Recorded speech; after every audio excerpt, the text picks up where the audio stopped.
And the first thing that I wanted to know about this prophet of Islam, was he rich or was he poor? فلا تطع المكذبين ودوا لو تدهن فيدهنون. Assalamu alaikum. My name is Tony.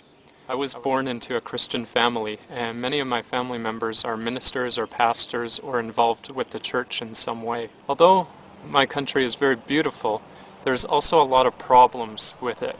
For example, crime. A woman is raped every 2 minutes, according to statistics. Every 2 minutes, a woman would be raped. Now, the Christians in the churches would teach the people that the shaitan created the religion of Islam and that it was an evil religion. The media and everybody seemed to hate the Muslims, and this idea was propagated through our society. But I did not hate the Muslims. I wanted to guide the Muslims to the straight path and show them that they should not worship any rock or any man or any created thing. Now, could you imagine me telling a Muslim that? Now, at this time, I didn't really understand my religion very well, so I wanted to study it. And I was raised to believe in the Trinity, and so I worshiped the Trinity out of ignorance. This is the way my parents taught me to do. See, I was born into the strongest sect of Christianity in my country. These are known as the Baptists, and they believe in the Trinity very strongly. But for some reason, it just didn't feel good for me to do this. But I just followed along because this is what I was taught to do. So I began to read the Bible, and I wanted to learn my religion so I could teach it to others and teach it to the Muslims. But when I read the Bible, I was shocked. I couldn't believe what is in the Bible. I was surprised that every prophet came with the same message, that there is no God except for the one true God, and that you should worship Him alone. None of the prophets taught about a Trinity, not even a single one. They all came with the same message. They all came with the message of oneness of God. For example, in Deuteronomy chapter 6, verse 4, "Hear, O Israel, the Lord our God is one Lord." Exodus chapter 34, verse 14, "For you shall worship no other God." Mark chapter 12, verse 29, "And Jesus answered him, the first of all the commandments is, Hear, O Israel, the Lord our God is one Lord." I was also shocked to see the method of prayer of the way the prophets, the way they prayed. When I was young, I was taught to pray like this, with my hands together, looking up to the sky. This is the way I was taught to pray, sitting on a chair, just putting your hands together like this. This is the way I was taught to pray. But when I was reading the Bible, I saw that the prophets, they fell on their face to pray in submission to God. For example, Genesis 17, verse 3. "And Abraham fell on his face." Numbers chapter 16, verse 4. "And when Moses heard it, he fell on his face." 1 Samuel chapter 20, verse 41. "David arose out of a place toward the south, and fell on his face to the ground." 2 Chronicles chapter 20, verse 18. "And Jehoshaphat bowed his head with his face to the ground, and all Judah and the inhabitants of Jerusalem fell before the Lord, worshiping the Lord." Matthew 26, verse 39. "And he went a little further, and fell on his face and prayed." Revelations 7, verse 11. "And all the angels stood around about the throne, and fell before the throne on their faces and worshipped God." And I also read in the Bible about fasting. Matthew chapter 4, verse 2. "And when he had fasted 40 days and 40 nights, he was afterwards hungry." Mark 2, chapter 18. "And the disciples of John and of the Pharisees used to fast."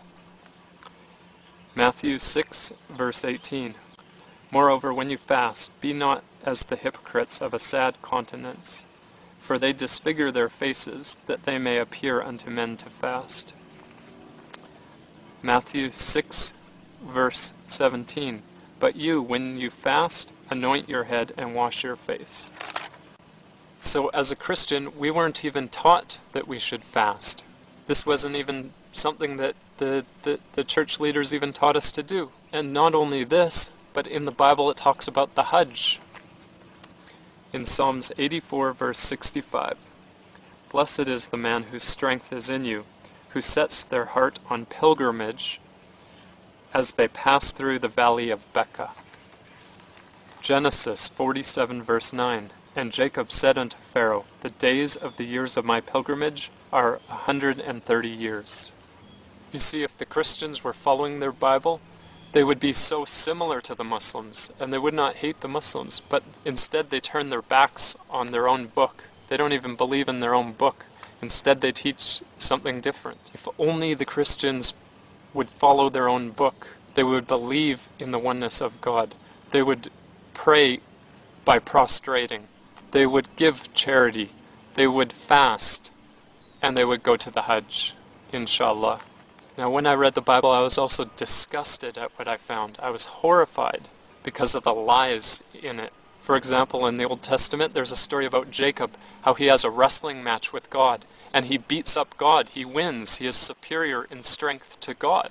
Now, how can I believe that? Another good example is in the Bible. It says that God sleeps. How could God sleep? Psalms 44, verse 23. "Awake, why do you sleep, O Lord?" Psalm 78, verse 65. "Then the Lord awakened as one out of sleep, and like a mighty man that shouts by reason of wine." How dare anybody utter these lies against God?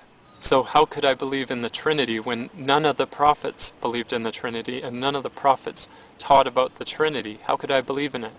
So I went to my family and I told them I do not believe in the Trinity, because none of the prophets did. And so they arranged for me to meet with one of my family members who is a minister. And I debated with him, and I said, I want to see where in the Bible does it say there's a Trinity. There's nowhere in the Bible. It doesn't say that anywhere. The proofs he gave were very, very weak. And finally he became so angry with me that I wouldn't just believe it. But I just wanted to have the proof for it. I still wanted to prove the Muslims wrong, though, because I was believing what the media was telling me. I was brainwashed by the media. The media says that the Muslims worship a black rock. They worship the Prophet. They worship the moon. They do all these kinds of evil things. They oppress the weak. They are cruel to them. They are cruel to old people. They are cruel to women. This is what the media is teaching. They are even cruel to each other, their own brothers. This is what the media is teaching, and I was believing it. So I went to the mosque, and I wanted to buy a Quran, a translation of a Quran. And so I went there, and they gave it to me for free. And I had some questions, so I asked him a few questions. But then I went home, and I started studying very, very hard. I'd study for hours and hours to try and find mistakes in the Quran and find problems with their religion, but I wasn't able to find any. Any problems I found were easily explained. And the first thing that I wanted to know about this Prophet of Islam, was he rich or was he poor? Because I thought that maybe he was only doing it for money. So I thought, okay, is he rich or was he poor? And I found out that he was wealthy first, and then he became poor after he began to deliver the message. And even after he began to deliver the message, they came and offered him money, but he refused it. So after I read the Quran, I knew that if there was any message from my Lord, that this was the message. And so I went to the Imam and I took the Shahada. Ashhadu an la ilaha illallah wa ashhadu an Muhammadan Rasulullah. And one of the greatest gifts that you have is that you are born into this religion of Islam. So do not turn your backs on it like the Christians have turned their backs on their religion. If only they would follow their book, they would be similar to the Muslims. Assalamu alaikum wa rahmatullah. فلا تطع المكذبين ودوا لو تدهن فيدهنون